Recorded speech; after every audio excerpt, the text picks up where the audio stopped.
Nee, 200. 1 dagen.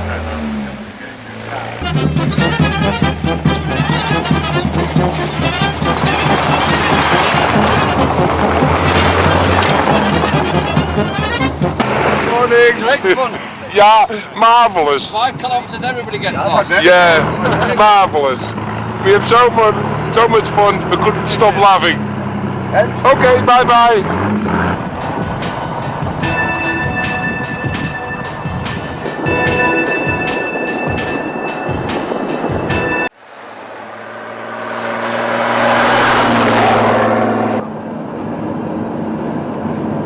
Rural Turkey was a visual feast with much to look at, and we were now heading towards Nevşehir in Cappadocia. But some had other things on their minds. Okay. Geen problemen. Oh. Is je al bakstop kapot zijn of zo? Hier? What's wrong? No, Electric. yeah. Ignition switches. Broken. Needless to say, on an event such as this, competitors stop to help each other. Ik kan hem niet meer starten. Staat wel de prachtig.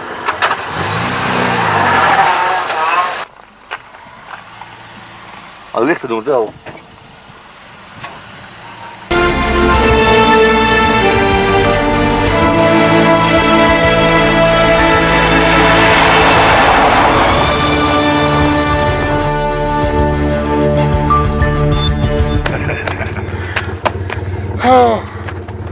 Now we'll be in trouble.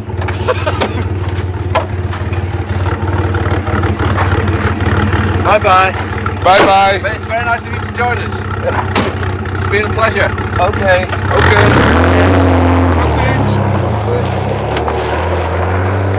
So, here we are at 14,000 feet. It's the midpoint of the rally.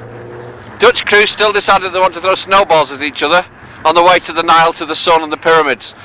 This is the highest point of the event. As you can imagine, it's very, very cold. Let's hope over the next week or so it starts to warm up a bit.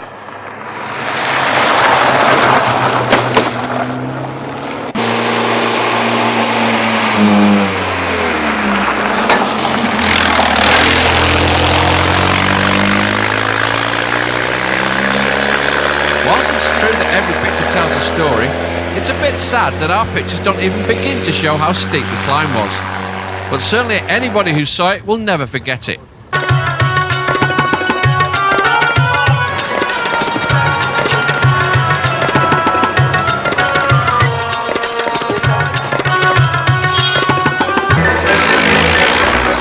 Still over a week to go, and after a very tough first day's regularities and a slip up by the holes, Rooks and Croy.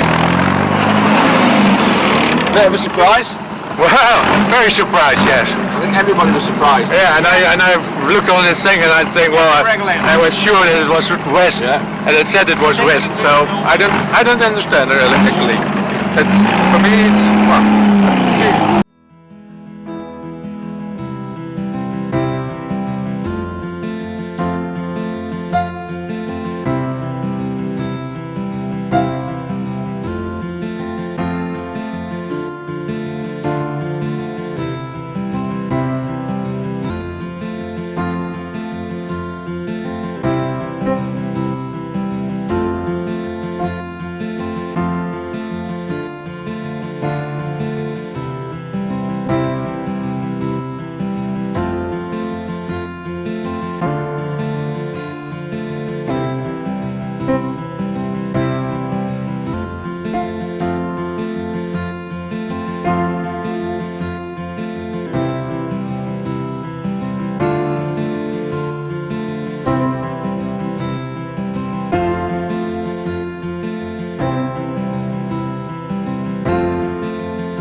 of the most charismatic sports cars of the early 1960s. Was the big Healey. It won the Alpine Rally, it won the Liège, always consistently successful. This is an ex-works car, originally a Healey 106 with a 2.6 litre engine. It's been restored by Kevin Law from Orchard Engineering, who's helping to today. Let's just have a quick word with Kevin. Kevin, what's under the bonnet now? 3 litre engine fill with triple SUs and a Sebring camshaft. What kind of power does it put out now? About 185 horsepower, I should think. 185. The Healeys today are level pegging with the Cortinas. Are you surprised? Yeah, very, very surprised. But not. I think they'll win. I think the Cortinas will win. You've got a magnificent turnout of Healeys today. How do you think they're going to go at the end of the day? Well, John Chatham's the one I think you've got to watch. He's got a lot more horsepower and a lot more experience than us. It was the 22. Not too easy. So how was that? Not too easy. Can't read it properly because I was turning it like that, and it get crazy. Fortunately, we are friend enough. He didn't hit me. But I will now. Michael Cromwell's rare Healey Westland can even do it with a misfire.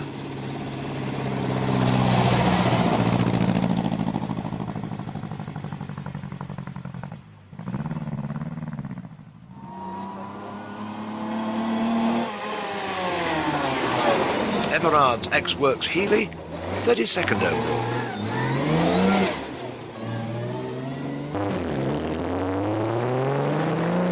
No point in making any careless mistakes now.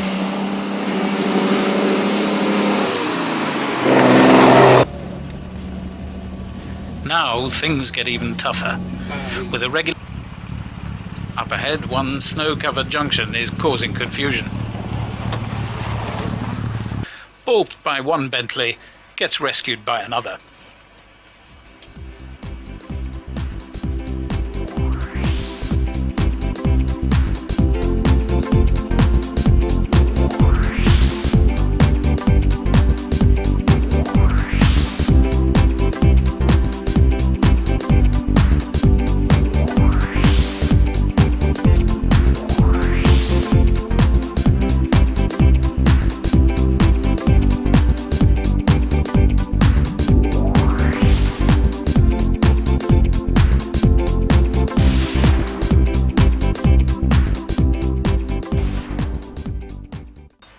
Leg 3 of the rally strikes out towards Aix-en-Provence by way of more mountain passes fabled in rally legend. And Norway's Knut Hallen in the very standard Healey 3000 is on course to win the big sport.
First test.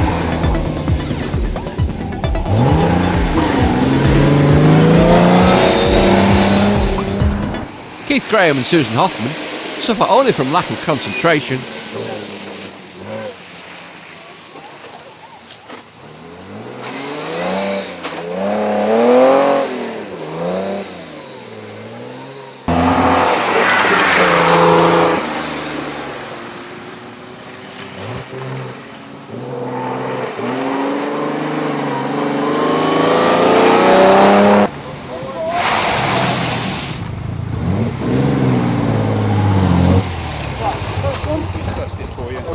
You enjoy that? Totally enjoyed it, yeah. Great fun. Just enough parting up the hill. Yes, absolutely. Weather's not so good at the top as usual. Every time I take the top down, it rains. today's first test was to tackle the Stoner Single Hill climb just outside Gropley. For the classic marathons, this was the longest day of the event, and crews would be on the road for no less than 11 hours. So it was vital that they stay alert and don't make any costly mistakes on this, the penultimate.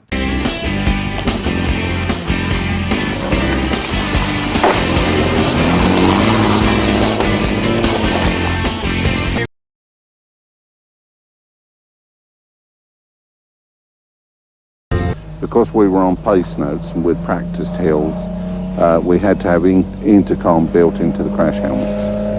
It was in fact the heat as much as the noise that was the problem.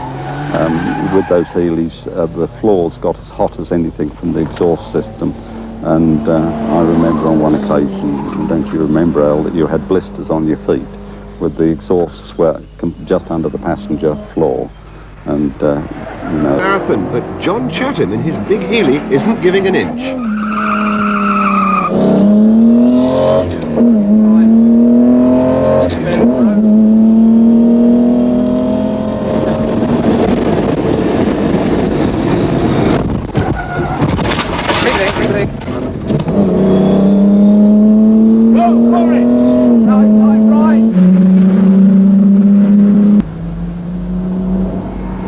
This is the kind of country the Healeys are best at. Tony Barranco and Kevin Law are racing down the hill toward...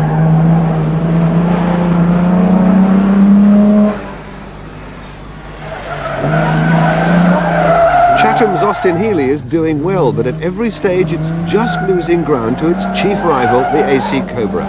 17 seconds slower up this long climb.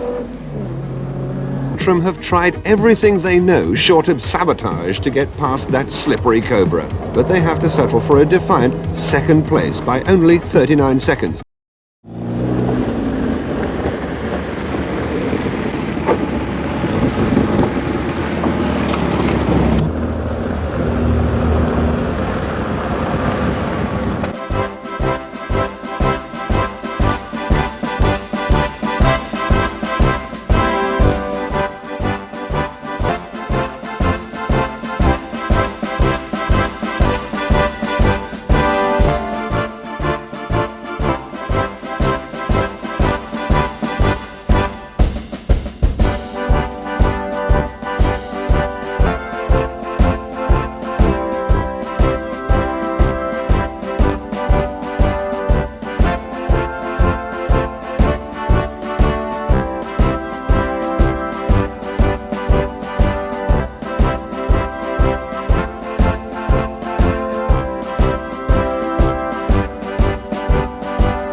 Tony Dron's MGB, with John Chatham hard on his heels in the Healey.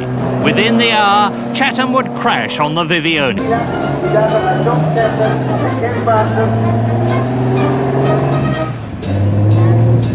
Come on. Fastest of all on the two final tests were Timo Mäkinen and Paul Easter. Their 27-year-old Healey made a storming finish.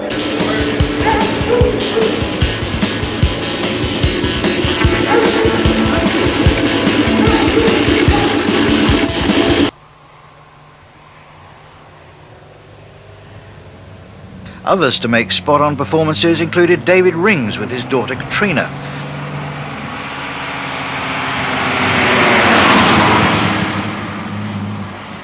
The lunch halt at Ollendorf. Have you had your verse? Yeah, we decided to stop on the way and had a lovely German sausage. Good.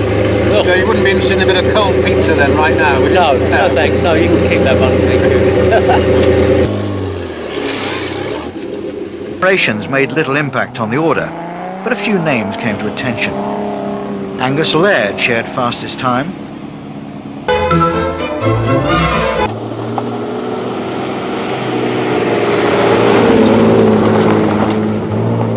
Back, so up to third has come the erstwhile leader Philip Hartog.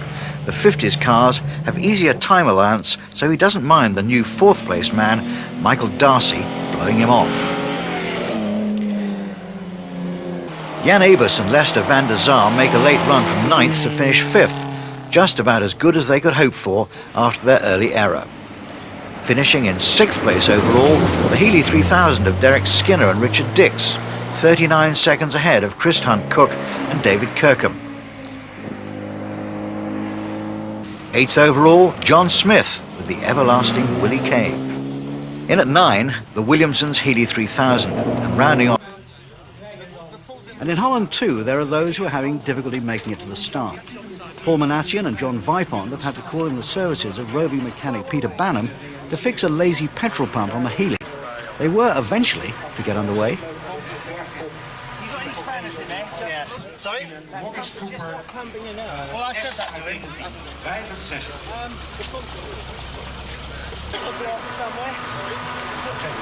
Arthur Wood and Richard Wood. That's tomorrow. Yeah, but it's another Dutch win. Despite his pre-start problems, Paul Manassian has reached Troyes. Co-driver John Vipond tells the story. How's it gone, John? Pretty well. We had a bit of trouble this morning before the start. Fuel pump packed up. And then the points closed. That was before we got to the start line, but after that it's not been bad. Bit of trouble in Belgium finding somebody that would take out our plastic, but other than that, been a fine day. Today's route runs in a southeasterly direction to Poligny in the Jura Mountains, where the Dutch and English starters will meet up with the crews from Oslo, Ypres and St. Moritz, and for the first time the rally will be complete. The competitive stuff can now start as the route runs via St. Claude to Aix-les-Bains. Michael Moss points the Healey bonnet across the damp French countryside, a portent of snow to come perhaps. Northwest of Dijon, the route turns right along the Burgundy Canal and heads towards the vintners village of Nuit-Saint-Georges, except that Nuxawicki returns from the other direction. As do Eben Froggatt and Keith Hill. Down in Aix-les-Bains, the day ends with an auto test set out alongside the lake. We're going to ride with Andrew Davidson and Nigel Reid in the Healey 3000. They dropped 3 minutes on the run into St. Claude and will start tomorrow 45th of the 124 marathon route runners.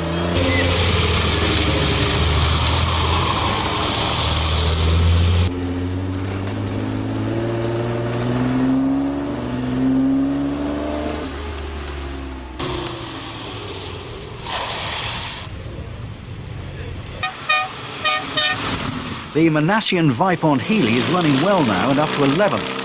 But before the day is out, they'll find themselves off the road and looking for a tow. And this is where they're heading, La Chapelle-en-Vaucourt.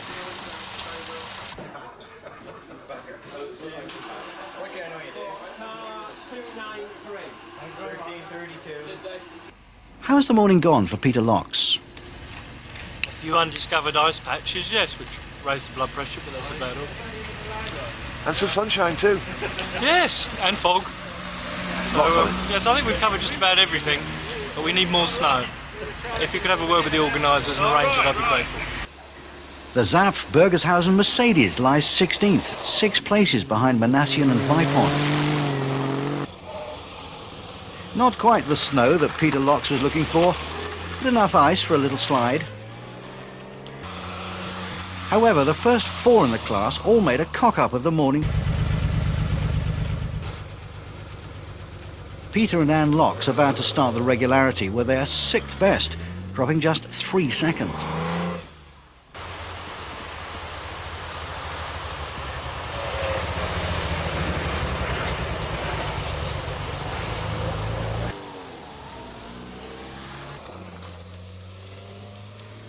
The final control for Andrew Johnson and Richard Sears.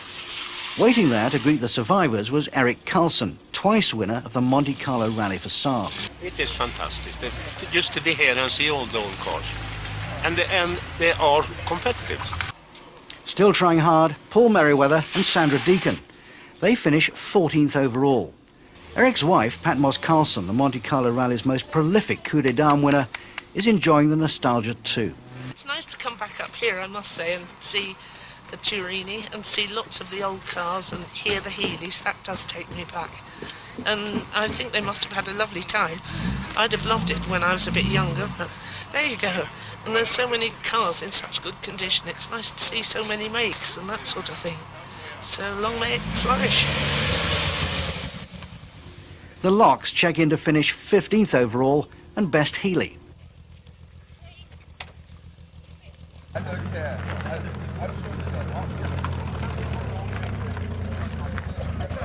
Pat Moss shone in the big Healey, and now she's reunited with one, and its growl. This noise must bring back a few memories. I'll say it does. Fantastic noise.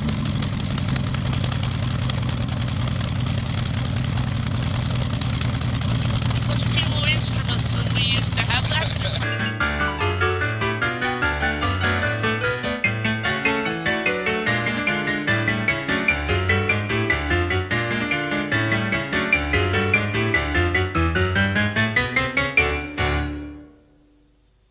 Finished, promoting them